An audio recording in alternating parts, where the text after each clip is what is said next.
Hello, my friends. I am just jumping on here really quickly before I turn black and white to tell you, oh my gosh, I loved today's Silver Screen Sunday. Oh my word. I was like, what is going to happen? What is happening? I loved every minute of it. And let me tell you, Stuart Granger is such a babe, and he looks so much like my boyfriend that I think I'm going to have to put a paper bag over my man's head when we start going out in public. Because, listen, lately people have been telling me how handsome he is, and I'm sitting here watching this movie and I'm thinking, like, he looks like my man. Oh my lord, he looks like my man. What am I gonna do? This was it must have been so scandalous for the time. Are you kidding me? Legasp. It is sexy. It is dangerous. It is ooh la la. Anyway, I hope you love it as much as I do. Anyway, I just had to jump on here because, I do my little Silver Screen Sunday script and I'm not as spontaneous as I would like to be, but I had to pop in here and tell you, it's juicy. It's delicious. I want to watch it again and again. I hope you love it. Okay, now let's switch over to our lovely intro scene there.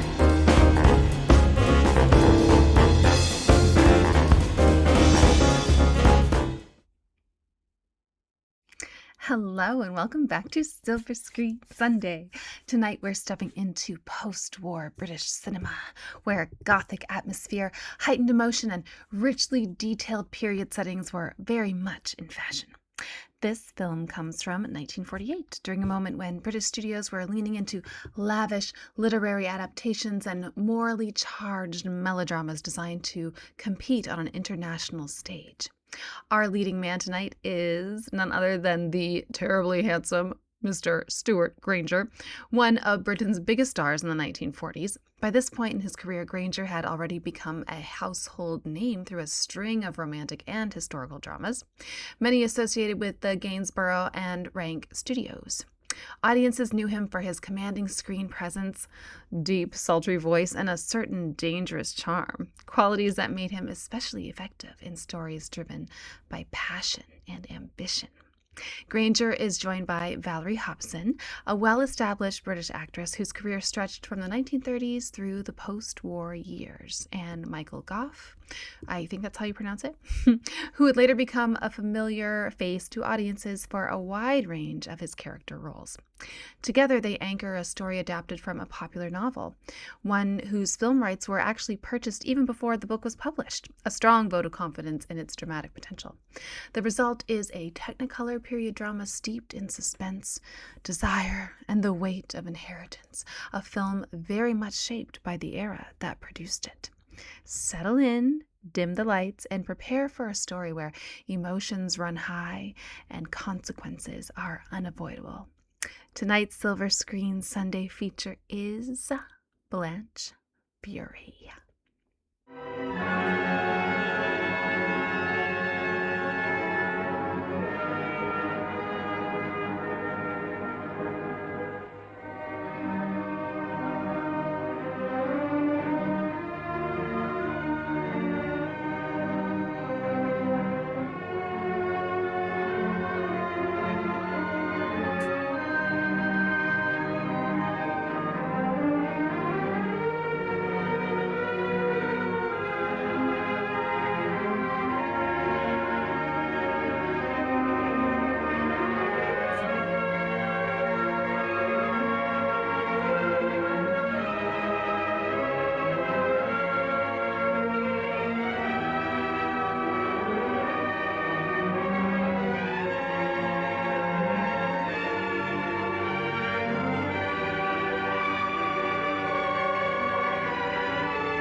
weak, of course.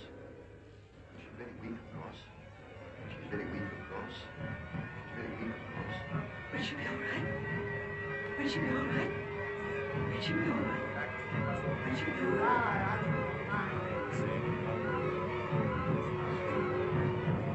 The air in this house is very bad. If ever you get the common one, so it's you again, Miss Fuller. So it's you again, Miss Fuller. So it's you again, Miss Fuller.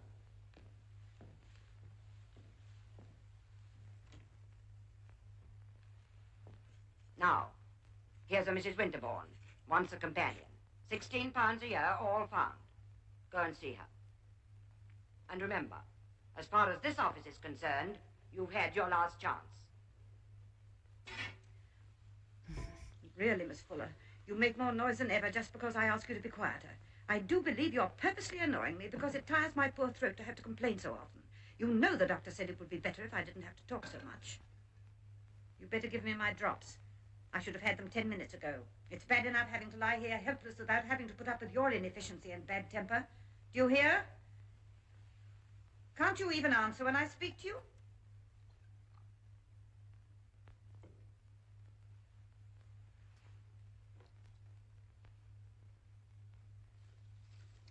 Chocolate. Violets. How much did you pay for those, may I ask? A penny. Oh, well, if you think you can squander the £16 a year I pay you on such fripperies, I suppose that's your affair. That's all for this evening, but don't sit idle. All you girls take advantage of a nice room to yourself. And if I should ring my bell, please arrange to hear it. Well, she's a joy.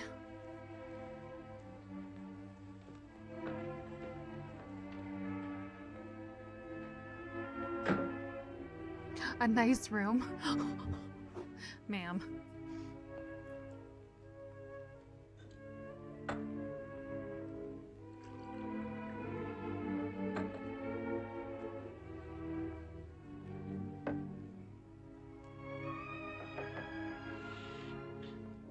Letter for you, Miss Fuller. Came by the last post.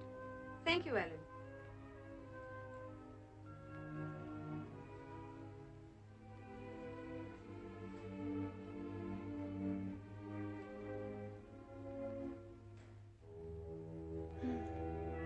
Fancy.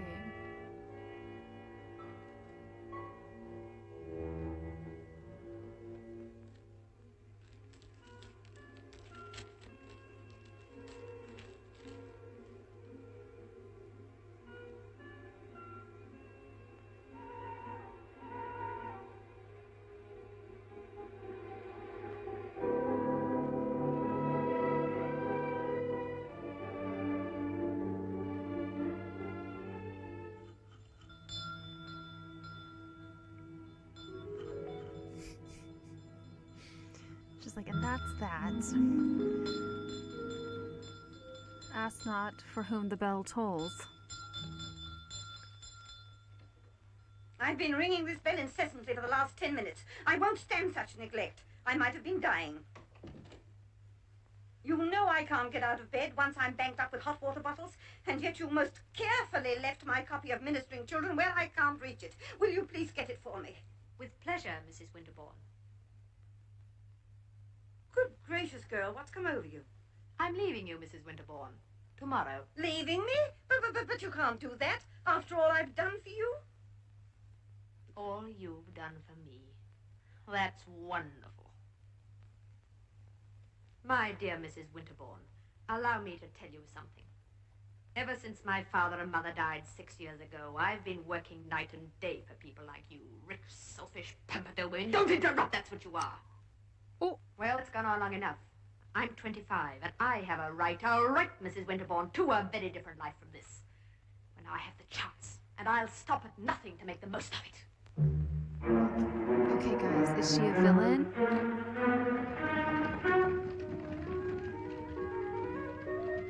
I can't tell if she's a villain or a heroine.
little Jane Eyre-esque in a way, isn't it? I'm Miss Blanche Fuller. Oh, Miss Fuller. Glad to see you, miss. My uncle is expecting me. Mr. Fury has gone to the station to meet you. I should like to come in, please. Oh, I'm sorry, miss. William, get Miss Fuller's luggage.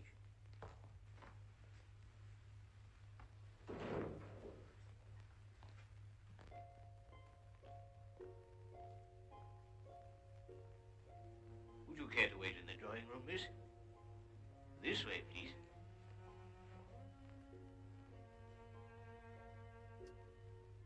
Spooky. I'll tell Mr. Fury you're here as soon as he returns, miss. Imagine just sitting on that settee eating a bowl of macaroni and cheese.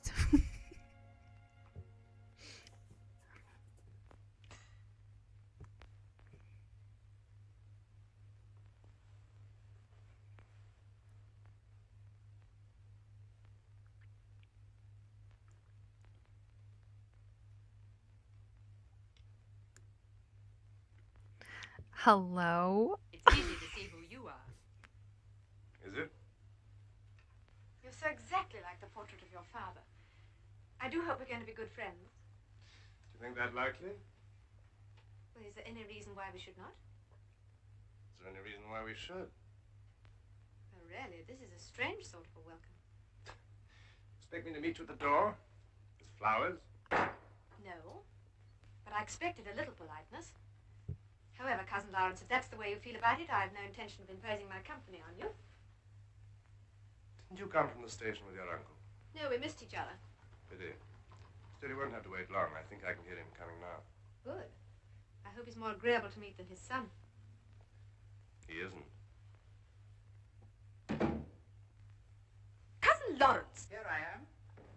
I'm sorry we missed you. You are my cousin Blanche. Yes. So you're Lawrence. Who did you think I was? Here she is, Father, safe and sound. Ah, my dear Blanche. I regret that we missed each other at the station. Doubtless you were anxious to get here as quickly as possible. Yes, Uncle, I was. Sit down. Blanche, I have sometimes regretted that your poor father's temperament made it impossible for the two families to meet. But now you're welcome to Clare Hall. Isn't that so, Lawrence? Glad to have her. Very. And now that you're here, we must... What is it, Thorne? I've examined that gun of Mr. Lawrence's. The left trigger hammer is defective. It should be repaired. Very well, Thorne. Will Miss Fuller go out riding with Mr. Lawrence in the morning? No, Thorne. Good night, Mr. Fury. Good night, Thorne. Guys, he looks like my boyfriend. No joke. I think we may find it a little confusing for the servants if you continue to use the name of Fuller. When we inherited this estate from the widow of Alan Fury, whose portrait you see there, we took the family name. I think it would be advisable for you to do the same. I take it you've no objections. None, if you wish it, Uncle. Now, doubtless you'd like to be shown up to your room. Dinner is at 8. And if you can be dressed by 7:30, I shall be glad of your company in the library for half an hour. Yes, Uncle.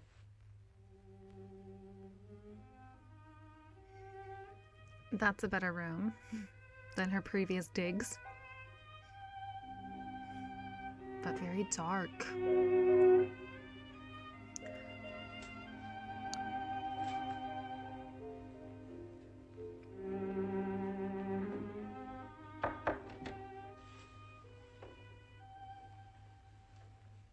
Are you Louisa? Yes, miss. Can I unbutton the dress? Oh, yes. Please. You aren't English, are you? No, miss. I'm Italian. This is the Italian room. That surely cannot be coincidence. No, miss. I came here with an Italian lady 40 years ago. Look at her This hair. was her room.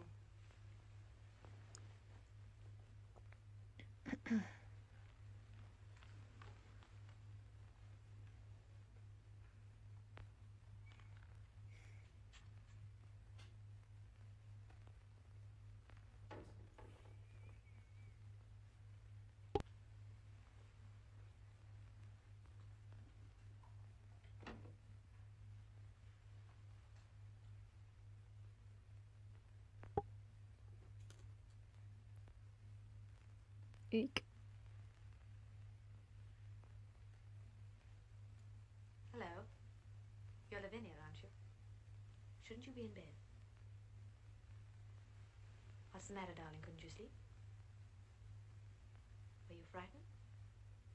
There's nothing to be frightened of. Won't you show me what a brave girl you are and go back to bed? Will you try if I go with you? Come along, then.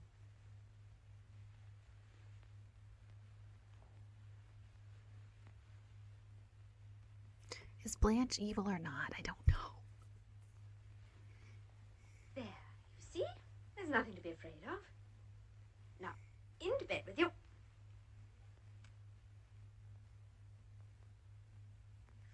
Ooh, cold toes. Down quickly. Who are you? I'm your Aunt Blanche. I've come to look after you. Do you think you're going to like me?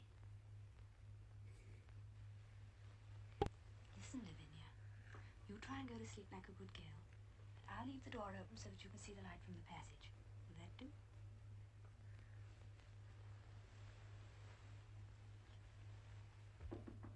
Come in. Uncle Simon, can Lavinia have a candle for her bedroom? Sit down, please. I think I should tell you straight away, Blanche. I don't wish you to make a mollycoddle of Lavinia. I shall ask you to look upon yourself as a governess. A kind one, but a strict one. Yes, Uncle. I shall also ask you to undertake the supervision of the household in general. In return, I shall provide you with your wardrobe and an allowance of £25 a year. And another thing, Blanche. You already met our steward, Philip Thorne. He's not a very pleasant fellow, and he has a grievance which makes him even less so. I only continue to employ him because of an obligation. And surely he can have no grievance against you, Uncle. I'll explain very frankly what it is, Blanche. This property came to us because the last of the Furies, Adam Fury, had no children. I say he had no children. I should say he had no legitimate children. He had indeed some romantic adventure with an Italian woman, and Philip Thorne is their natural son. He has, of course, no claim at all to the estate, but as I say, he cherishes a grievance. I think you're very kind to keep him on, Uncle. No, he runs this place extremely well, but he's inclined to be familiar. Remember that he's a servant. I shall certainly treat him as such. Girl. Ziem? Whoa. Good afternoon, Mr. Thorne. And what brings you here? The fact that I'm tired of waiting, Mr. Calamine. You know, my friend, I asked you to be patient. Patient? Would you be patient? Employed on an estate that should be yours? But, Mr. Thorne, we have yet to prove that it should be your estate. That's exactly what I'm waiting for you to do, Mr. Calamine. Are you handling this case or aren't you? Mr. Thorne, I told you many years ago when you first came to me there'd be very little to rest your case on. It was only 3 months ago when we had the good fortune to trace your mother's letters that I first became hopeful. Now at least we know the places that she and Adam Fury visited in Italy. We can have the registers examined and see if a marriage ceremony really did take place. How long have I to be patient? Can't you imagine how I feel, being ordered about by these people, these fellas, strutting about the place? Can't you understand? Claire's been in my family for generations. It's in my blood. It isn't a question of words written in ink or a lot of papers and laws and seals. It's part of me. Really, Mr. Thorne, your attitude doesn't make it any easier for me to help you.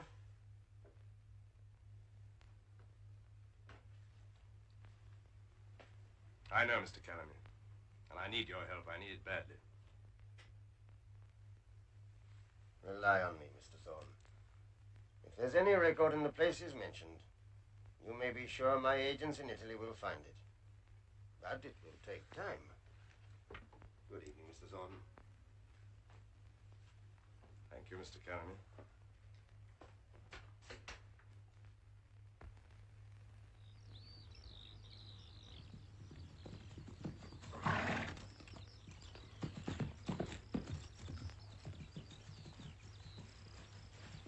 That was much better, Lavinia, darling. As for you, Cousin Lawrence, you're patience itself.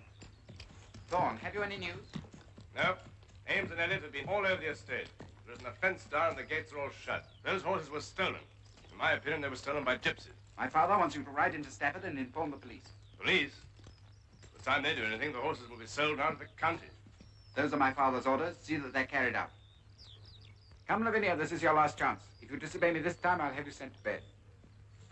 Try to do as father says, dear, and don't hold on to the saddle. Try very hard, and then you shall have a special treat.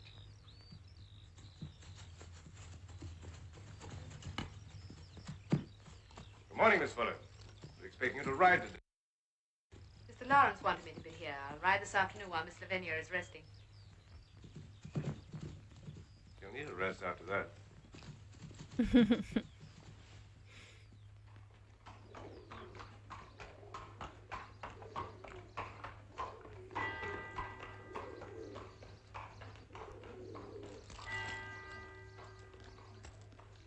Elliot, has Mr. Thorne left for Stafford yet? I don't think so, miss. Do you know where I can find him? No, miss. But Ames would know. He's in the granary. Thank you.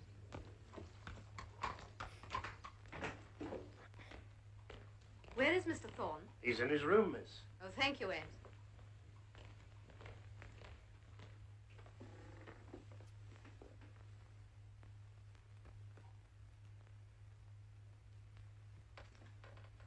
What a I babe. asked what I owe this honor. You may. Do you mind if I sit down?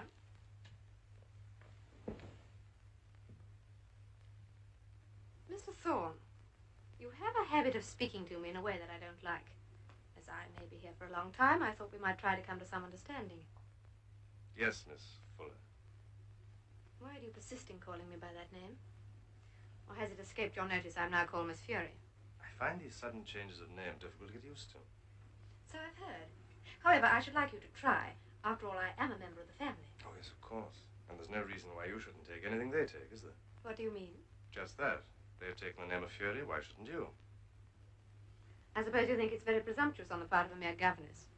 You may not always be a governess. I'm sure that possibility has occurred to you. Perhaps.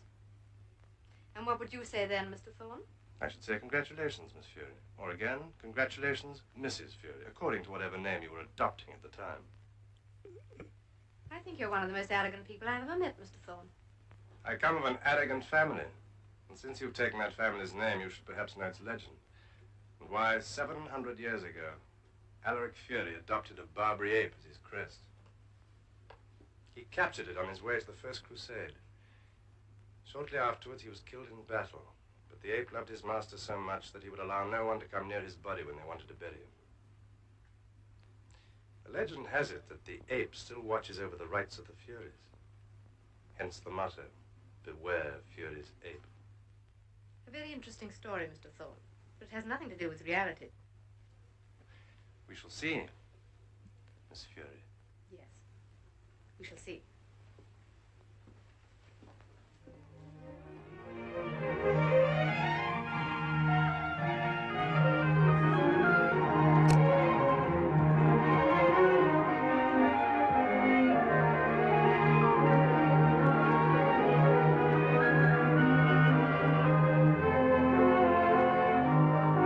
There's the horses.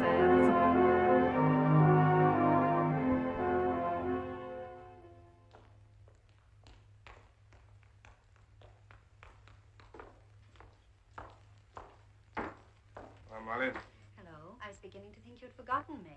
I don't forget old friends. Nor do I. What'll you have to drink? Oh, whiskey. Good day, gentlemen. Want anything?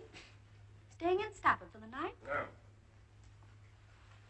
Now you get along out of here. We don't want to buy anything today.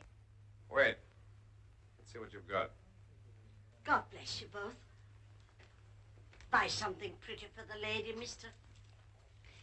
How long have you gypsies been in these parts? Gypsies come today, mister. Oh? It's funny. I was asking the police about you. They said you'd been here 3 or 4 days. Gypsies bring good luck, mister. Oh, not in my experience. Where's your camp? Oh, a long way away, mister. Over the hills. I'll take these. You are, Molly? With my love. Well, aren't you a dear? So your camp is over the hills, is it? Where's that exactly? Gypsy tell the lady's fortune. Oh, go on. Get out of here. Thank you, mister. God bless you, lady.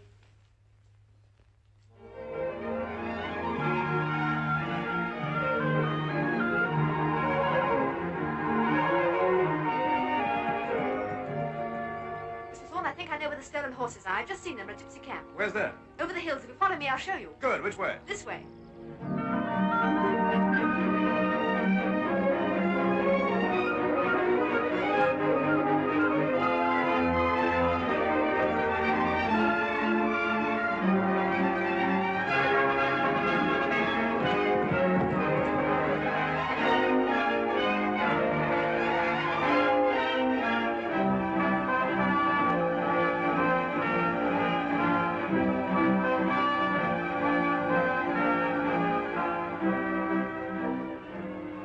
Yes, that's Westwood and the man. I'm going in to get them round. Don't you think we ought to go back to Claire and get some of the stablemen? No, there's not time. They're breaking camp. Look. In an hour or two, they'll be gone. Will you help? Of course. What do you want me to do? Approach the camp from the other direction. Ask the way back to Stafford. That'll attract their attention and give me time. Now, look, they're a rough crowd. Keep a safe distance, and if any sign of trouble, get out fast.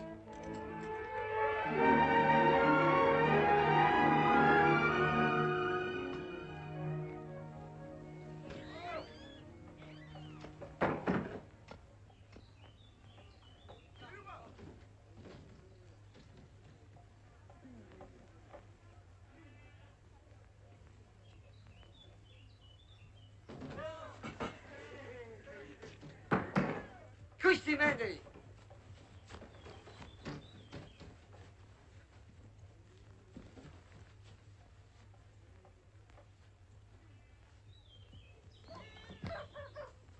Good afternoon. I've lost my way. Can you help me?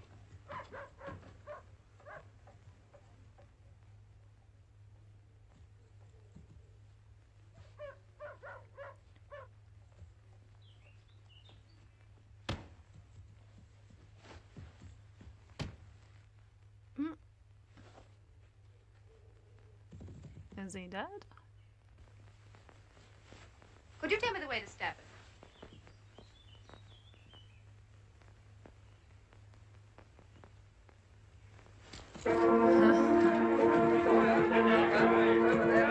Use your whip! Come on this way!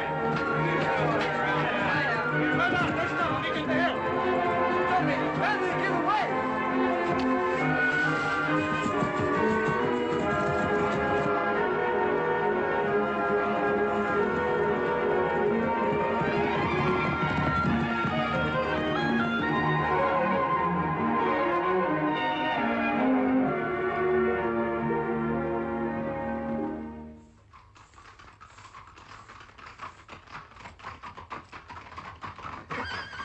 We've got them back, Uncle Simon. Blanche, where have you been? We paid a polite visit to the gypsies. We? They gave us a very warm welcome. Did you go with the police? No, sir. Went alone. I want a word with you, Thorne, in your quarters. Thanks, sir. Lawrence, perhaps you'll escort Blanche back to the house. You'd better go and say goodnight to Lavinia, my dear. She won't go to sleep until she knows you're back.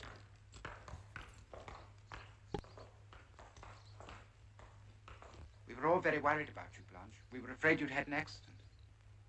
Strange that you didn't look more pleased to see me then. I think we should have, had you been alone. It was very rash of you. My niece might have been hurt. Besides, you've no right to take the law into your own hands like that. I was thinking of Claire. I presume that's what I'm paid to do. You presume too much and too often. You used to have informed the police.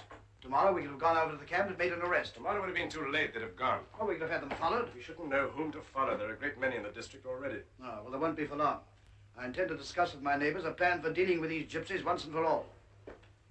As to my niece, I forbid you to enter into conversation with her again, and I shall tell her so. Kindly remember that.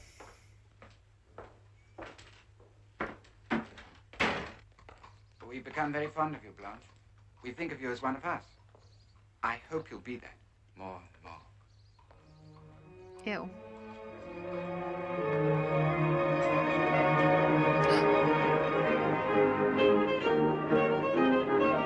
What?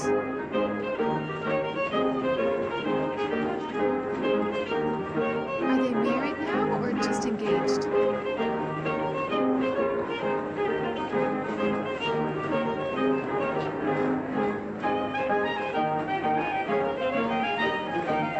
Girl.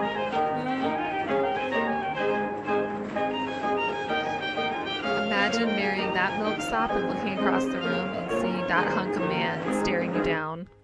Lord.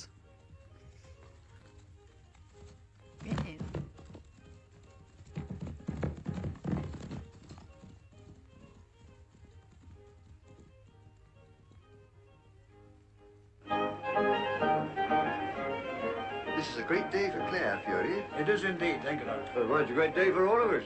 Well, those confounded gypsies began to move out this afternoon. I got word from my head keeper just before I left. They seem to have taken the eviction quietly. Yes. What else can they do?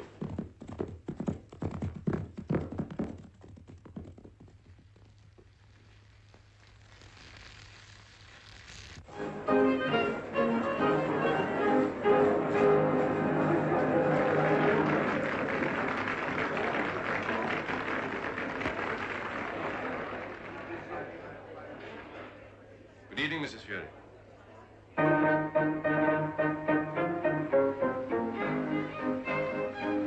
Would you care to dance?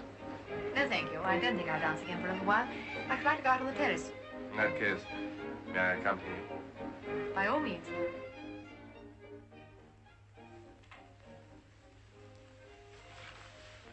Well, aren't you going to say it? Say what?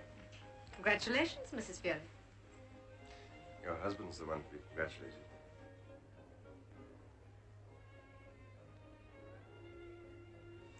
It's very strange for me to be here tonight. This is the first time in many years that I've been in any room in this house except the gun room. And I'm invited here as a guest with all the rest of the staff, though I'm the only real Fury here. You were thinking that as you came in, weren't you? You looked at everything so possessively. Everything, Mrs. Fury? I didn't mean that. Did you think it? Of course not. Look gasped. Why are you wasting yourself on it? Is it for position and security? You may not even be able to keep those. One day this place is coming back to its rightful owners. And as you've been to so much trouble to make it yours, that may be at your expense. How can that be?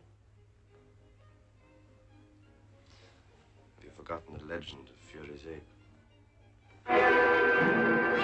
Look! Something's on fire!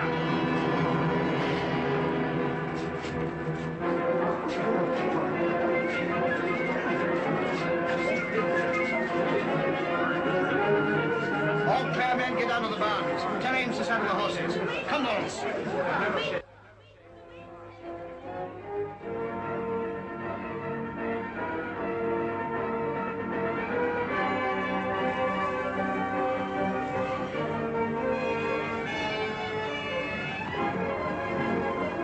Hi, get hold of this one.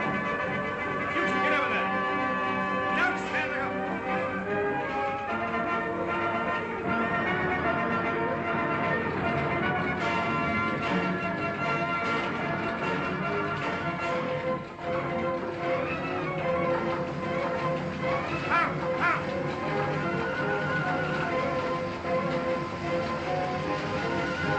Come in here.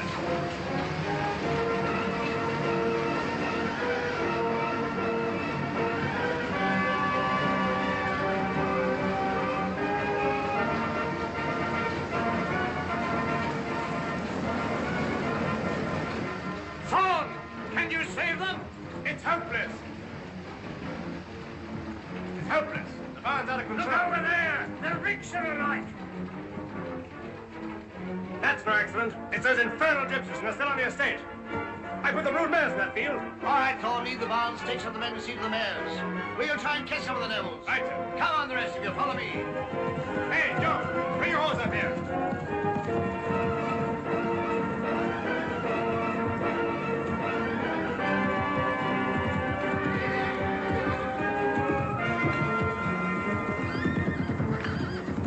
Louisa, is there any news? Mr. Thorne has come back. No one else yet. One of the mares has started to fall. He's with her. Tell everybody to go to bed. You certainly must. But I'm not tired. Will you wait up alone, Miss Blanche? Yes, Louisa. Madam, I should say now, shouldn't I? I'm afraid my wedding hasn't brought the family good luck, Louisa. Perhaps Fury's ape doesn't approve of me. You must not say that. You don't think there's any truth in any of these old stories. Do you, Louisa? It is better not to think of such things. No. No, of course I shan't. Come along, darling. It's late. Oh, that's all right, my sweetheart. You'll be all right now.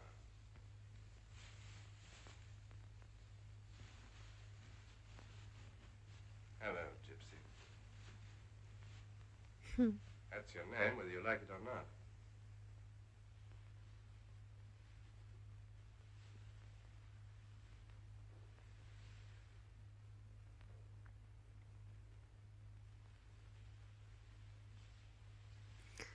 She is looking for a reason to get out to that barn.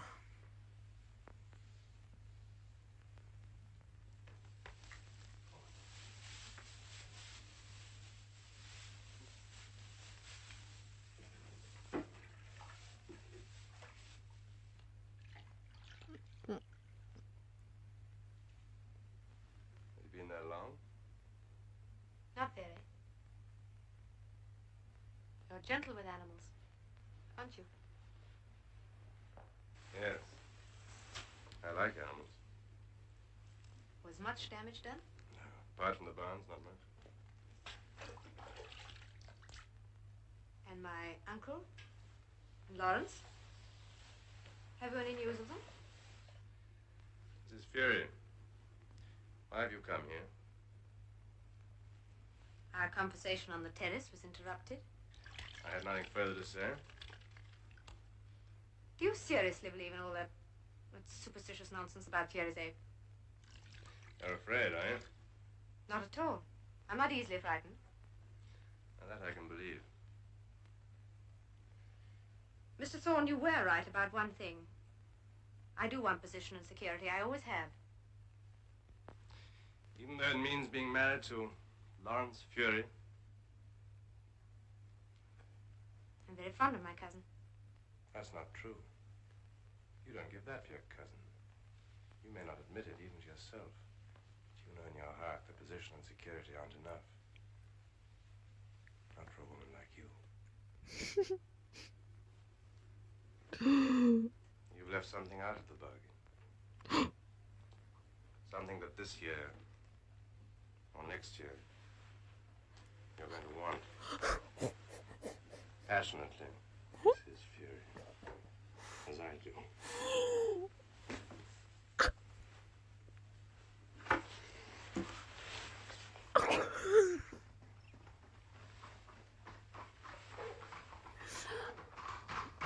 Guys, this is scandalous.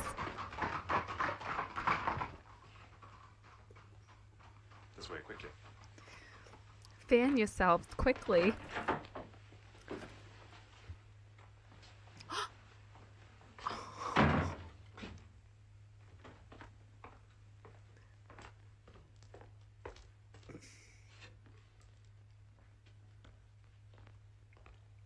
Well, Thorne, is this one of the results of tonight's business? Yes.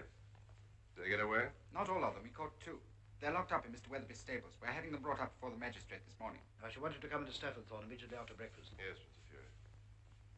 This mare seems in a pretty bad way. She is, I'm sorry to say. Will she recover? Oh, yes, with care. The foal's all right. Oh, he's fine. It's the last she'll have, poor old lady. Will she be any good for riding later on? She won't be good for anything except a quiet life. Well, I don't like useless animals about the place. If she can't earn her keep, have her destroyed. Have her destroyed? That's what I said, Thorne.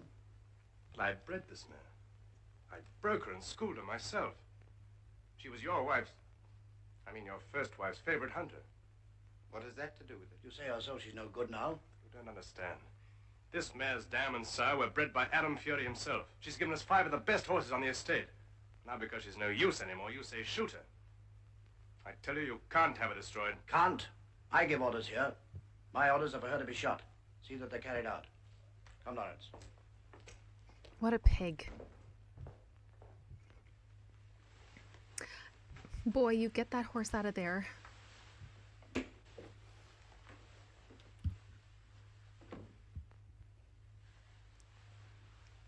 Louisa, I told you to go to bed. I thought perhaps I'd better wait until you came back. Came back? Where from? From wherever you've been to, madam. May I help you? Thank you. And the foal. Did you see it? Yes, Louisa. It's very pretty. Louisa, will you please shut the door to my husband's room? And lock it.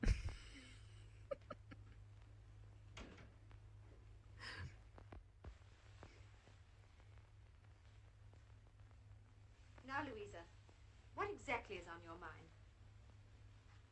Is it about Mr. Thorne? Yes, Miss Blanche. I'm afraid for you. For me? He's dangerous, Miss Blanche. Not only to himself, but to others. I've known him since he was a child. I've watched him grow up. I know how cruelly unhappiness has twisted his nature, and how bitterly he hates all the Fullers. I beg you to be cautious.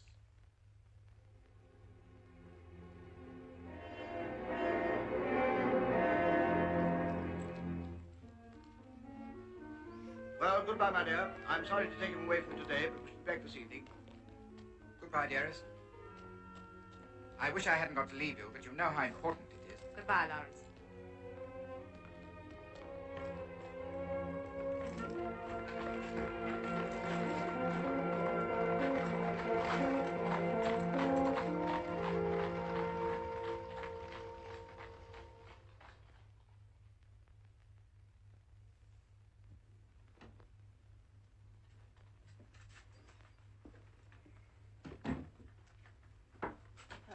Hello.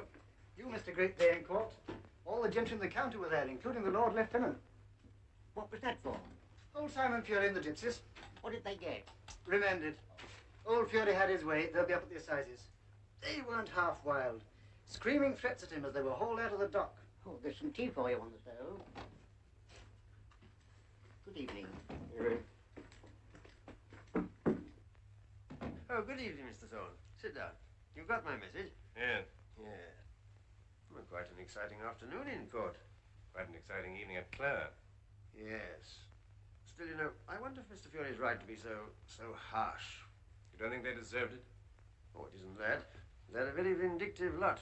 I'd advise him to keep a sharp lookout for a while. Mr. Calamy, you didn't ask me here to tell me that, did you? No. Have you any news?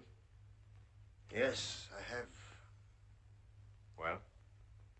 It's not very good news, Mr. Thorne, I'm sorry. There's the letter from our agents. There's no trace at all of the marriage ceremony you thought your mother went to in Italy with Adam Fury. No trace of it at all, in any of the places mentioned. I see. So there's nothing more I can do? I'm afraid not. The estate will ultimately go to the descendants of Lawrence, to his son if this marriage brings him one, if not to Lavinia Fury. Lavinia Fuller.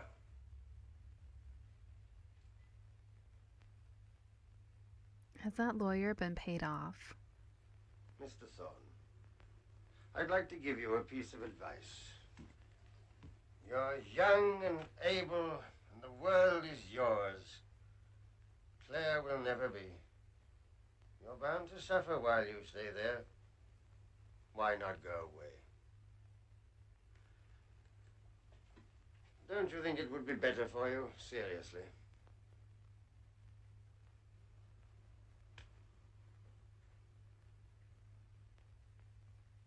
I'm sorry I've been able to do only too little for you.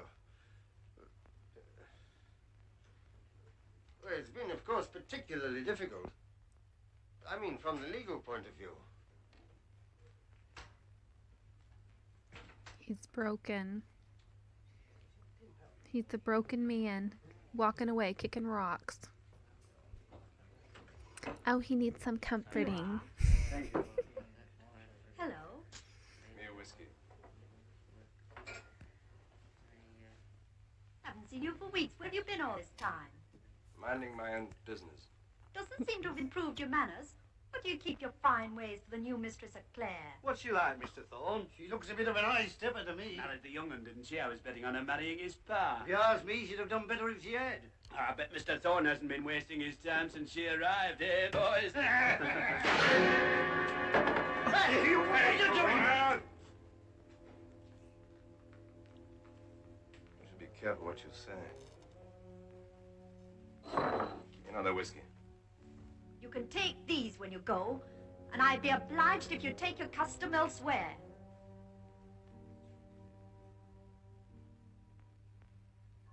Oh, that dress is gorge. Oh my goodness.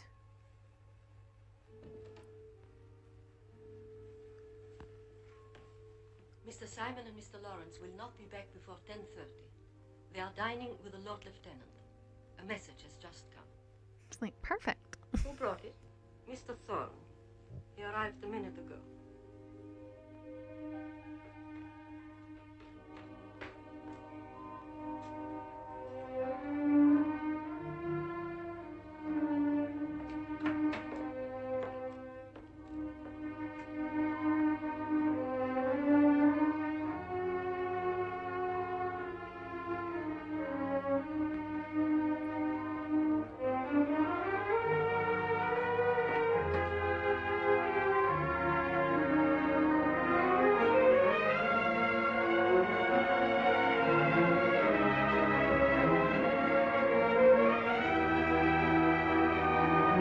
I think that's what is called a heaving bosom.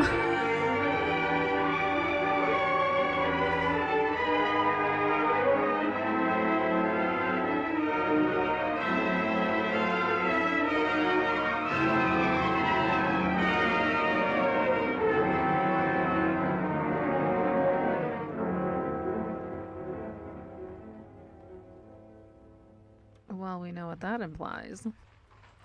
Let me go ahead. I'm all aflutter. After all, I'm getting on.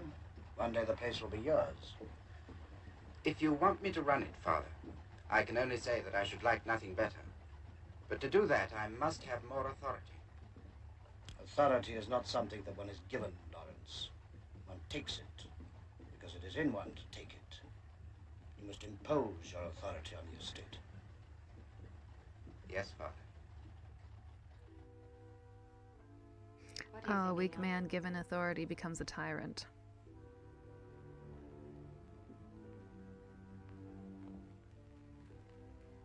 You. And Claire. You could never change, could you? A little while ago, I thought you could. I thought you had. But you could never change.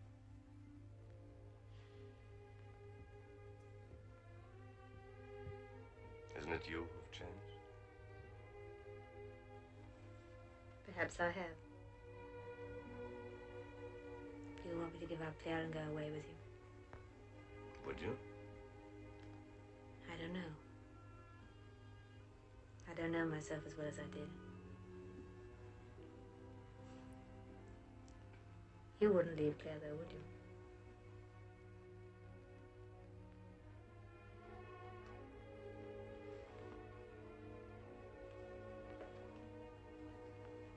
I can't. Something stronger than me in this. Something that was decided for me long ago. Even before I was born.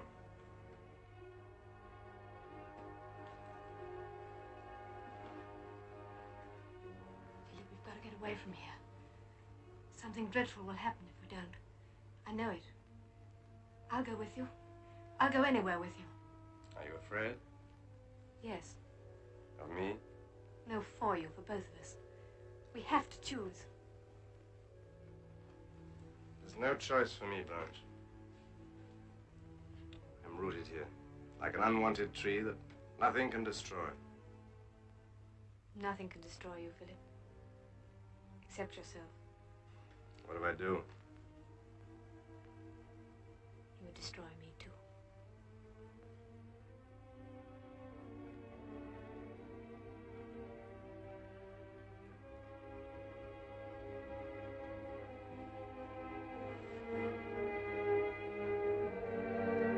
You know she had the most fun filming this movie. Go, Lord.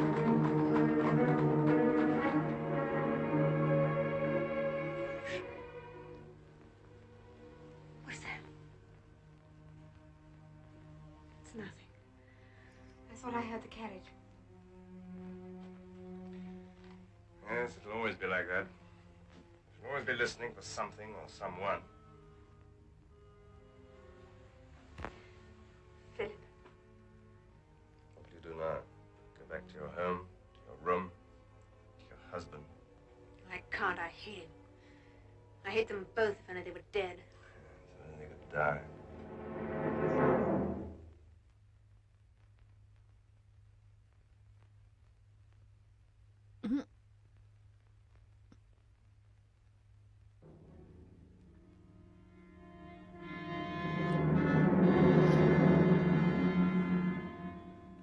Oh no. Oh, you've time for a glass of pork and a sandwich, surely, after a long ride like that. Thank you.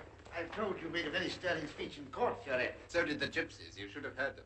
You know, they threatened Father's life. I shouldn't worry about that. Good day's work, I call it. All that remains now is for the judge of assizes to finish it off.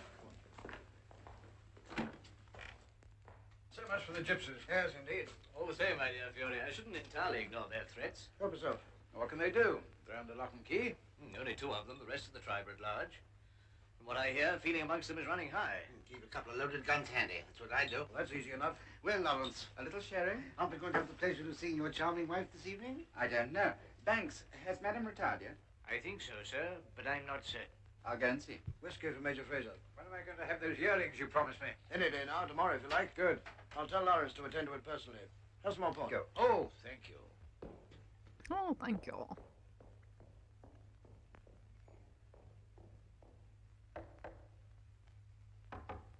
Who is it? It's me, dear. Oh, come in. Blanche, here we are, my dear. Lawrence, I was beginning to wonder what had happened to you. Why, nothing at all. We're all safe and sound. Who is all? Fraser and Weatherby are here, and Jenkins. I promised them you'd come down and charm them for a few minutes. That was rather a rash promise, dear. Ah, I'm afraid they're counting on it. And I'm afraid they're going to be disappointed. Oh, you could easily slip your dress on again. Lawrence, I don't wish to.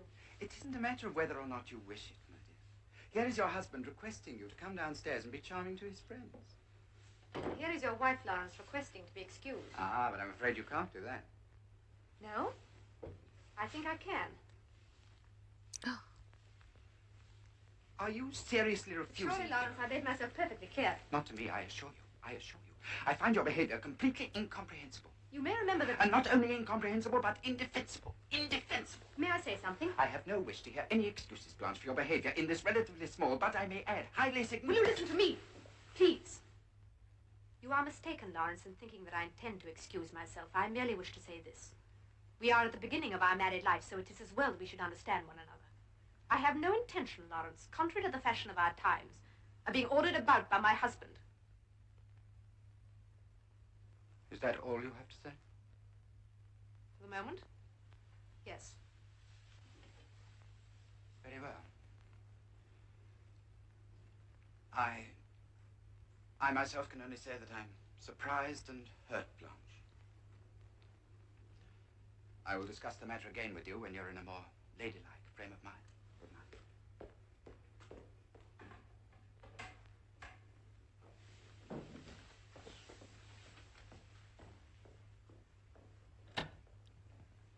Did she? Okay, she locked it.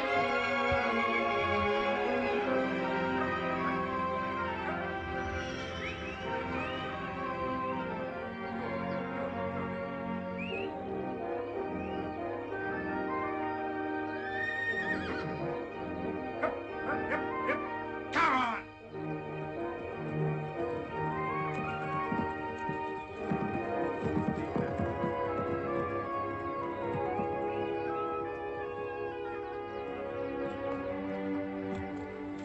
Are you going to persist in this attitude, Blanche?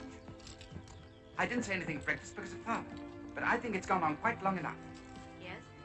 If you intend our marriage to be a struggle for authority, let me tell you, I shall win. A wife doesn't oppose her husband, she obeys him. Incidentally, that's my father's wish, too. What do you think he'd say if I told him of your behavior?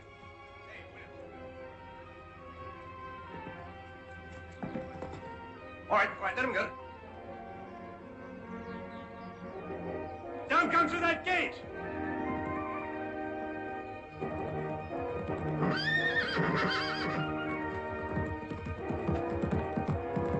Oh, boy. Come on! Get after him! Work him back this way towards me!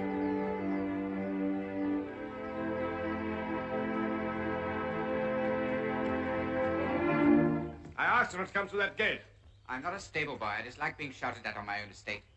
Not that way! Send Williams and let him run behind them! Are those the two yearlings from Mr. Weatherby? They were. Well, you wasted your time. Why didn't you wait until I arrived before choosing them? I find this interest in the estate unexpected. In the past, you and your father have left these matters to me. From now on, everything is going to be different. In future, you will take your orders from me. I am going to manage the estate. Do you think you know enough to do that? I know enough to dispense with you. I'll see that you're dismissed. You can clear out. You don't belong here anymore.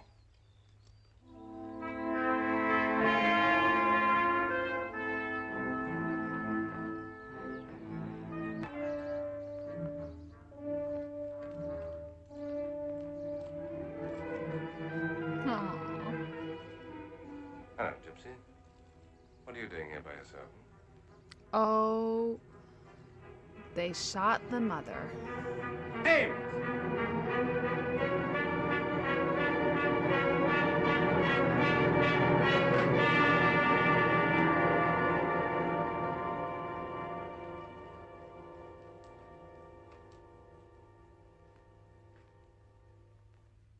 Oh.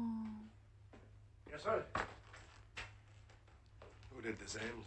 Mr. Lawrence. I'm sorry.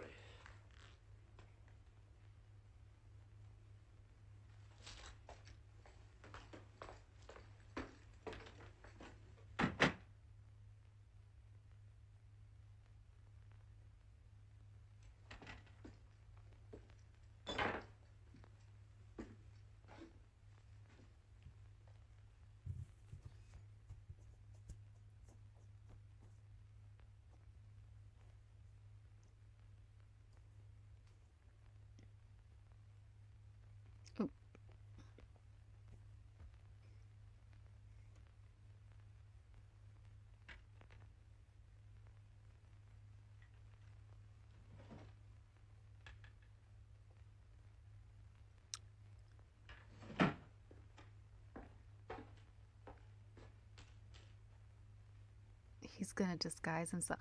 Oh my word, if he puts that on his head, he's gonna look like my man because my man always wears a bandana.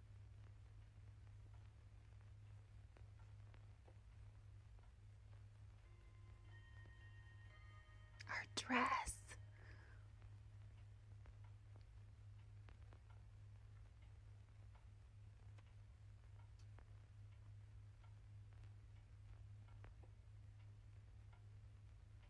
Oh. I thought he was going to put it over his hair.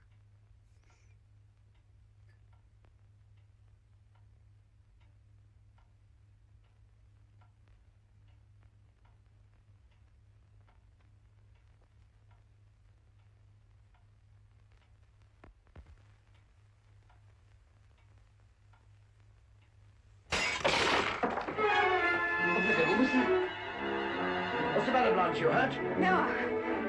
Lawrence, quickly, get the guns. Blanche, rouse the household. Send the men out. She's not going to. I know she's not going to. She's going to wait until it's too late.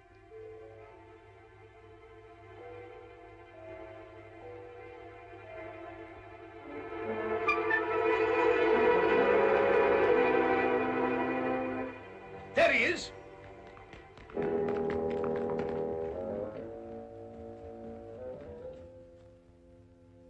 I mean, I wasn't rooting for them to die, but after they killed the horse, all bets are off.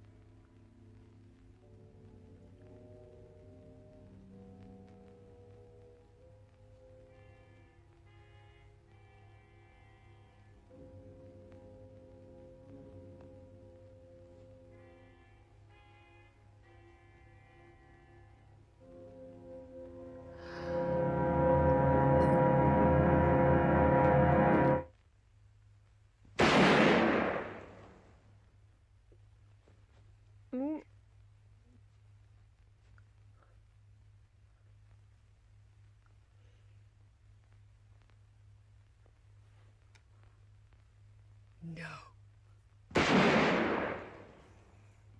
Well, shouldn't kill horses. Where were you when you heard the shots, Thorne? In my quarters. What did you do? I loaded a gun and ran out in the garden. I see. And you were among the first to reach the scene of the crime? Yes, Elliot and Ames got there a few moments before I did. When you arrived, this had already been found?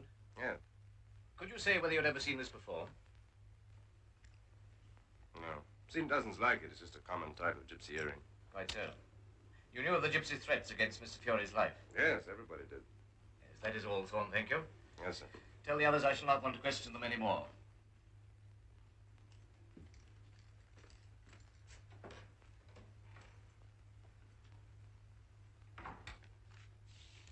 I'm afraid there's no doubt about it, Mrs. Fury.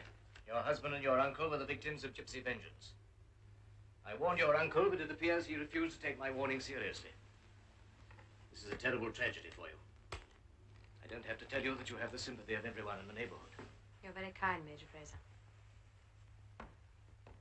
One thing more, Mrs. Fury. You may have to testify about this at the inquest. That man you saw at the window.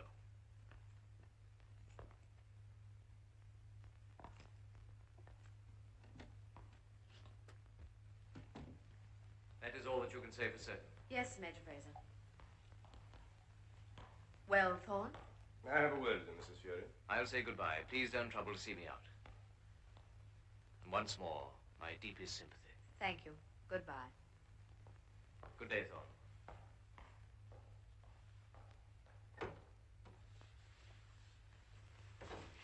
Philip, my dearest. Do you ask more questions? Nothing important. He believes us. No reason why he shouldn't. Even a clever man would have found nothing suspicious, and he's a fool. We can't be too careful, Philip. I'm sure he won't find any evidence. That's all I care about. What did you do with the things you wore? The handkerchief and the hat? Under the floorboards, the old summer house. I had to hide them quickly and get back. I've been so afraid for you, Philip. It all happened so suddenly. It's all happened exactly as I said it would. Quickly, and in such a way that no one need ever know. Now it's over, and you're free. And so is Claire, at last. We can do what we like without caring about anyone. Don't risk everything now for want of a little patience. I've been patient all my life, Blanche. I know. When am I going to see you again? Alone. My darling. We can't. We mustn't. Not yet. It's too dangerous. We must only meet when other people are there. For a little while. Aren't you exaggerating? That'll be all, Thorne. Perhaps it'll be good enough to see that the affairs of the estate go on exactly as usual. Gentlemen of the jury, you upon your oath do swear that the said Simon and Lawrence Fury were found dead on the 25th day of May in this present year in the Italian garden of Clare Hall, and that the cause of death was in each case a gunshot wound, but that there is insufficient evidence to say by whom those gunshots were fired. And you do further say that these gunshots were discharged by a person or persons unknown, feloniously, that is to say, with intent to murder. Does she use him? And now, gentlemen, this court has agreed that there are definite indications that these crimes were the work of a band of lawless rogues and vagabonds. And I am sure I speak for the whole community in demanding. I feel like maybe she used him for her own nefarious purposes, and now she's gonna drop him like a hot potato. But we'll find out.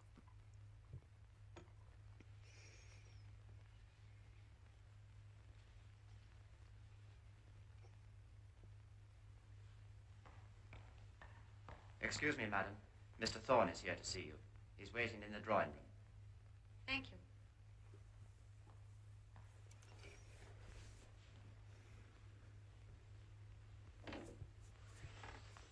Philip. Why do you stand there, my love? Come in. Come in.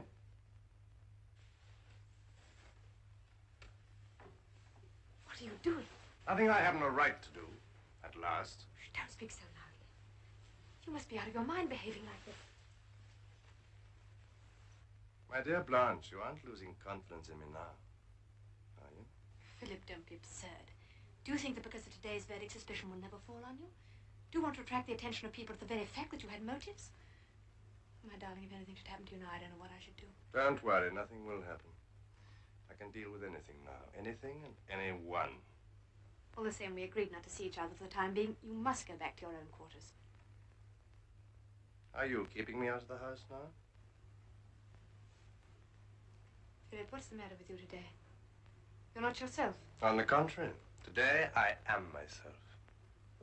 Something strange about you, Philip. I don't like it. I think it would be a good idea to make some changes among the servants. We could start on Banks. I've never liked him. He's too old. Philip, will you go, please? This is my house as well as yours, my dearest Blanche. Our house, at last.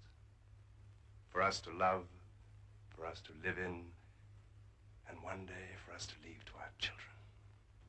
Philip, the heir to this house is Lavinia. Yes, of course. Another of the same breed. The fact remains, Philip. The fact doesn't remain, Blanche. Nothing remains. Nothing and no one ever shall remain between me and the absolute possession of Claire. I thought you would have realized that. By now. You are out of your mind. You are out of your mind. Philip! Philip! Now listen to me. And never forget what I'm going to say to you. If ever you were to harm, or even try to harm, one hair of that child's head, if ever I see you make the slightest threat to her, I shall destroy you, Philip. My dear Blanche, what an absurd idea. I begin to think the events of the last few weeks have been working on your mind. Please go now, Philip. As you wish.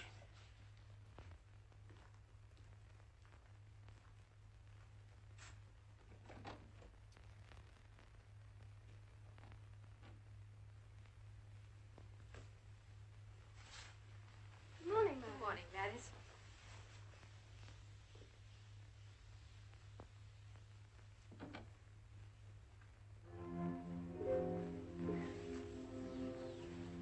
Where is Lavinia? She went out riding early this morning. You know what she is nowadays. You can't keep her away from that pony. I hope she hasn't gone far. Oh, no, only to the paddock where the jumps are. Who is with her?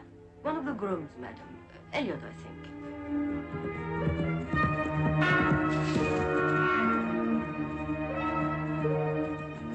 Do you think you can do it? Oh, yes. Dandy can jump anything, can't you, Dandy? Oh, no. Well, I'll come over with you to give you a lead.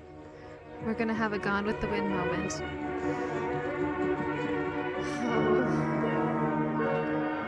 Are you ready? Yes, come on. Then off we go.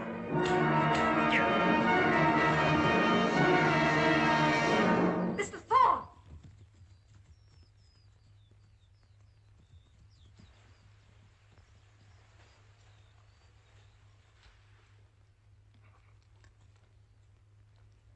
Were you suggesting that Miss Lavinia should attempt that jump?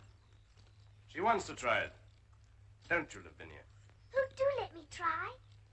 You know perfectly well that a child of that age on such a small pony couldn't possibly take a jump of that height with safety. Oh, Aunt Blanche, I'm sure I can. No, dear. It isn't possible. That's a matter of opinion. Mr. Thorne, in future, Miss Lavinia will ride with Ames. She'll do no more jumping for the present. Very well. As you wish.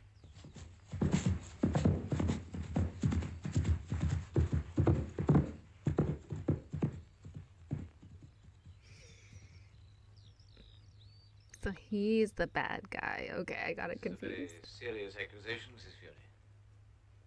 I have not made it lightly, Major Fraser. What do you think could have been his motive? He'd been told that day that he might be dismissed from Claire. You can imagine what that meant to him. You say now you're sure that it was his face that you saw at the window? Yes. Why didn't you say so the other day? The other day I wasn't sure. I didn't realize then that he was capable of such a thing. What has happened since to convince you? Yesterday he made an attempt on Lavinia's life, too. On Lavinia's life? What possible motive could he have for that? It's very simple, Major Fraser. He regarded Lavinia as the only obstacle between himself and the absolute ownership of the estate. Mrs. Fury, surely if Lavinia were dead, Claire would belong to you. Mr. Thorne expected to marry me, Major Fraser. He expected to marry you? We loved one another. Mrs. Fury, you realize if Thorne is brought to trial, you may be questioned about this in public. My intention is to answer any question that may be put. Very well. I'll issue a warrant for his arrest.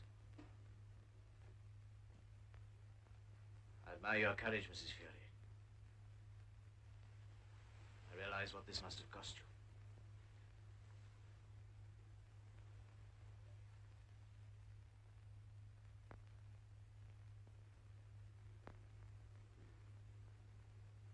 Did she send you here to talk about this? No. But you told me very frankly about your feelings towards each other. When did you do that? Many weeks ago now, when she first came to see me. I tell you today that it's occurred to you to ask me not to speak of it in court. Why was that? There are two reasons, Thorne. The first is the state of Mrs. Fury's health. Second, that I heard a day or two ago that you intend to conduct your own defense. Is it really Mrs. Fury you're trying to protect? Or just the good name of the county's oldest family? Look here, Thorne. All right. What do I care? So it would be better if it weren't mentioned, eh? Well, she's lucky. It so happens that I don't want it mentioned either. I don't want anything except some clean clothes. Can you arrange that, Major Fraser? I'll see what can be done. Is there anything else you need?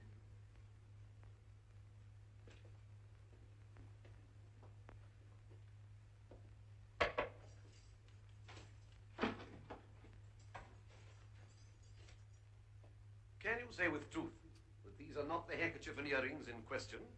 No. In fact, to the best of your belief, they are the same that you received from the prisoner and subsequently handed back to him. Yes. Thank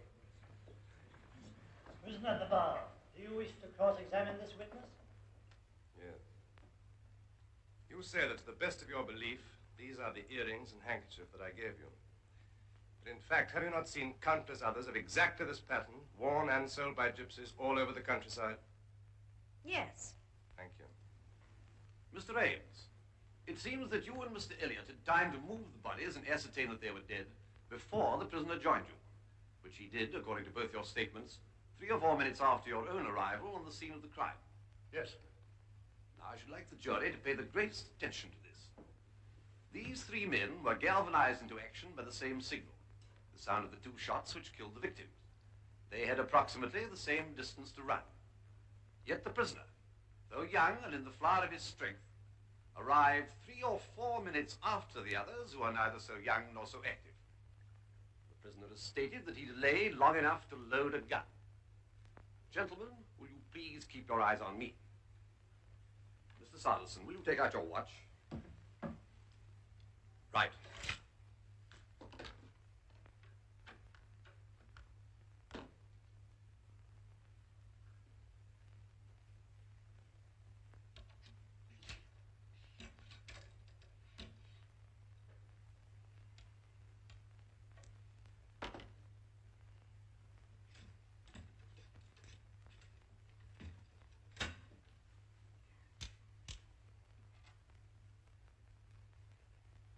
How long, Mr. Sanderson?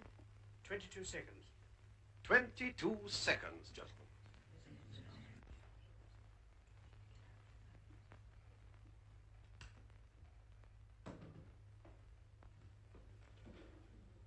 Prisoner at the bar, do you wish to cross-examine this witness?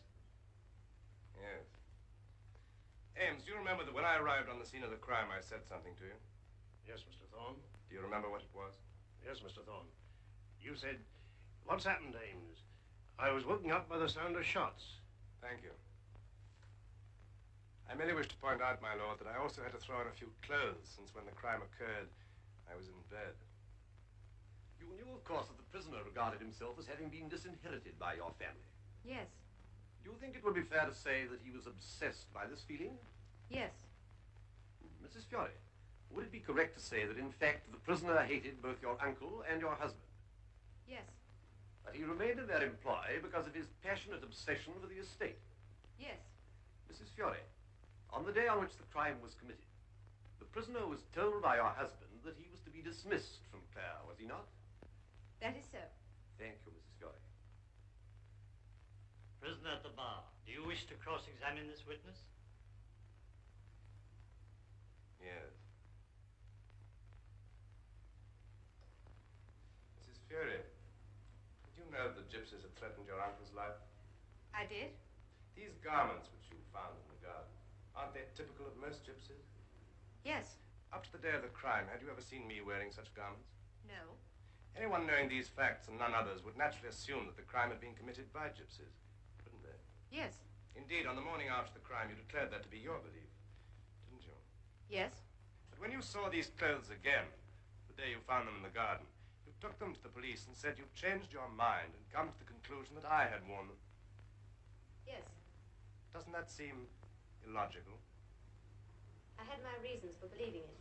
One of them being that I had threatened the life of Lavinia Fury Yes. by encouraging her to attempt a dangerous jump. Yes. Was she unwilling to attempt it? No. Who said it was too dangerous? I did. Will you admit that my experience of horsemanship is infinitely greater than yours? Of course. And my judgment is therefore correspondingly more reliable than yours? Provided you had no reason for doing something against your judgment. What reason could there be? Child was a Fuller. You hated all the Fullers. Aren't you a Fuller? Yes? Did I hate you? No. Then you are wrong in saying that I hated all Fullers, are you not? Yes. You must be careful to speak the truth, Mrs. Fury. I am on oath to do that. I'm inviting you to try to find a reason why I might have wanted to threaten the life of Lavinia Fury. She was the owner of an estate which you coveted. Would her death have made me the owner of it? Not in itself, no. Mrs. Fury, your evidence is so pitifully weak. I suggest the truth is simply this. You brought this accusation for some personal motive. Lad, I must object. The prisoner has no right to question the witness's integrity. If the witness can repudiate the imputation, she should have the opportunity of doing so. I merely suggest, my lord, that Mrs. Fury's long-standing dislike of me led her to seize this opportunity of disposing of me for good. Silence in court.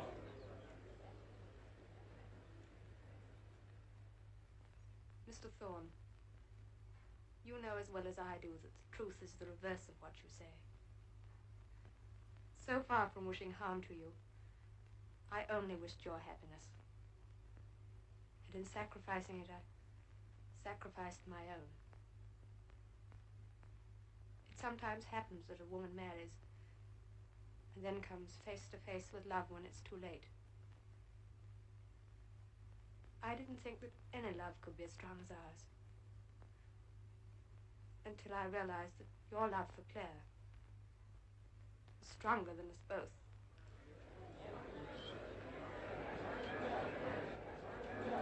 Scandal. Silence! Silence! Have you any more questions to put to this witness? Yes, my lord. My lord, may I ask a privilege on behalf of this witness? What privilege? With respect, my lad, I would ask that the witness be permitted to give the rest of her evidence seated. Mrs. Fiore has been an exceptionally long time in the box, and I would add, she is expecting to become a mother.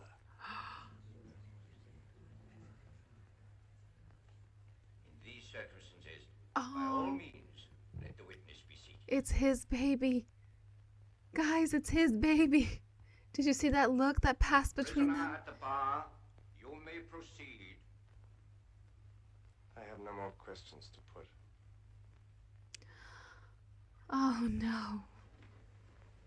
No. Silence in court.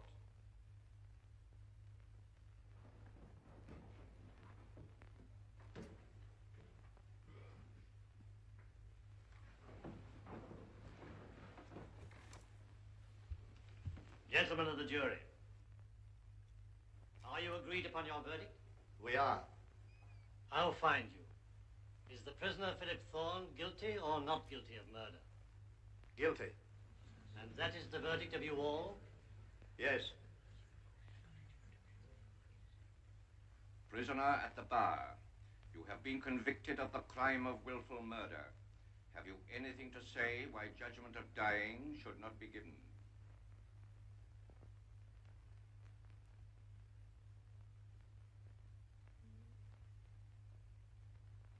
I am content, my lord.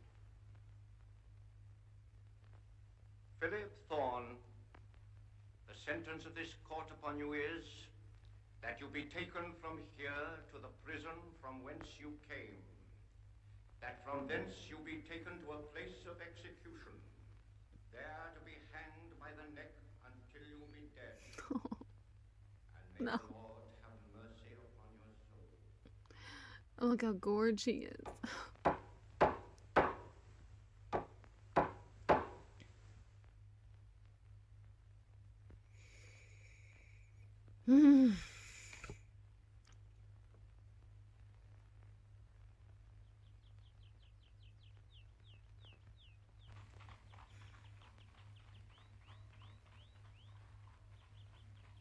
So the prince and the princess returned to the castle, where a great ball was being given in their honour. And they lived together in great happiness, and had a little boy who was called after the prince, and a little girl who bore the name of the princess. You better go if you're all right, Mandy. We'll finish the story tomorrow. Wasn't it a lovely story? Who's going with you? Ames. Well, don't go too far, will you? Oh my gosh, she's gonna have his baby, and because she's having an heir that everyone thinks is the husband's child, that means that his descendants are going to be in possession of the house again. Yes. What did he say? I could get nothing out of him, Mrs. Fury. How was he? Calm, quite composed. He sent no message at all. No.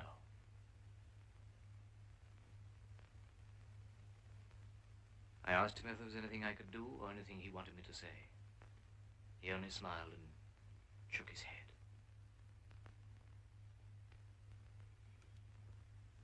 He's content now because he knows it's back in the family.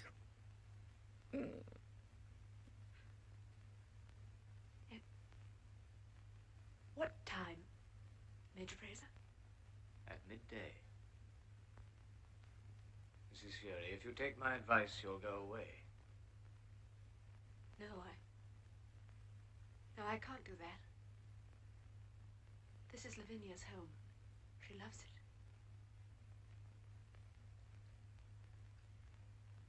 As for myself, going over it all again and again in my mind, I realize now that everything that happened was somehow inevitable. My destiny, too, will come to me clear. I'm sure of that. Well, Mrs. Fury, if ever I can be of any help.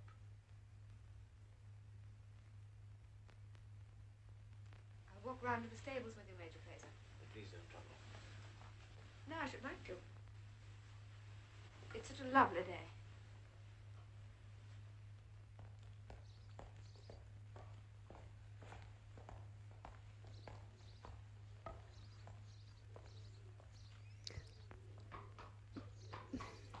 Goodbye, Mrs. Fury. Goodbye, Major Fraser.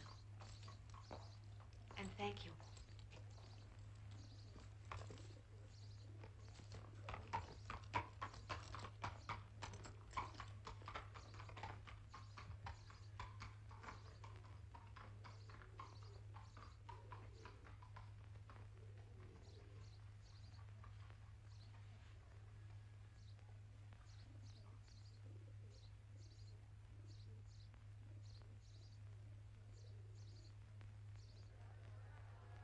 Have you any message you would like to send?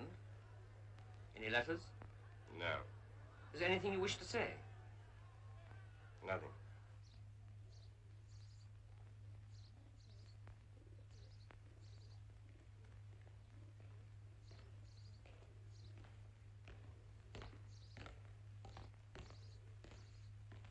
Ames, Yes, ma'am? I thought you were with Miss Lavinia. No, Mrs. Fury. She said she had your permission to go out alone today. Where's she gone? She said she was going into the paddock, ma'am. No, no, no.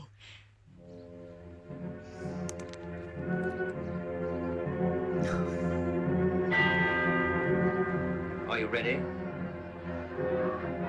Yes. Look how evil he looks.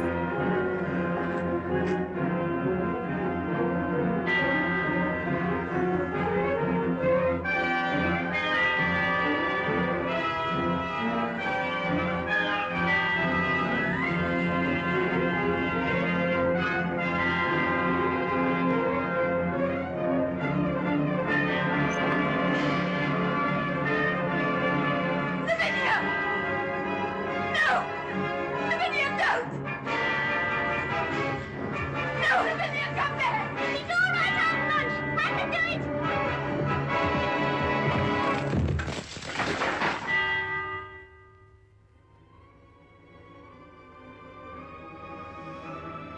Oh my God.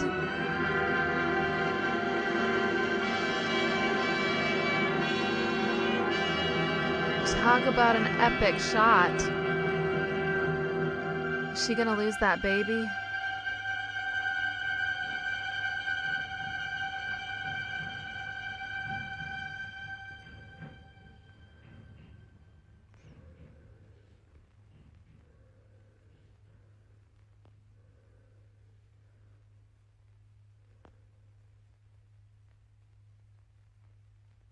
Doctor! Doctor!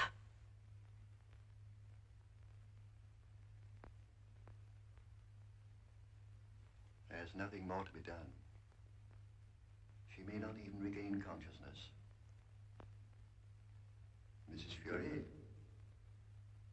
Mrs. Fury? Mrs. Fury? I've good news for you. You have a son.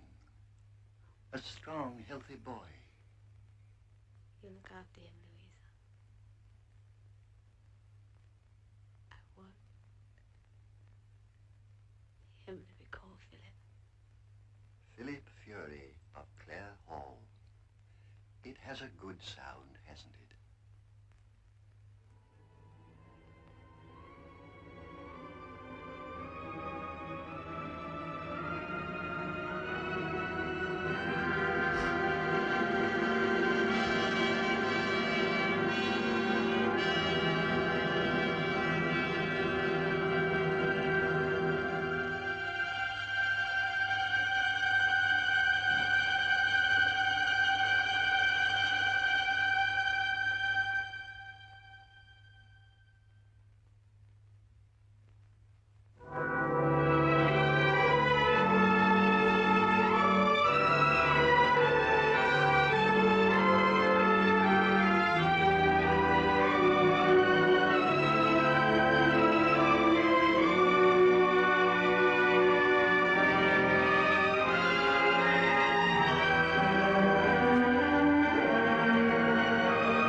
Well, folks, that was Blanche Fury.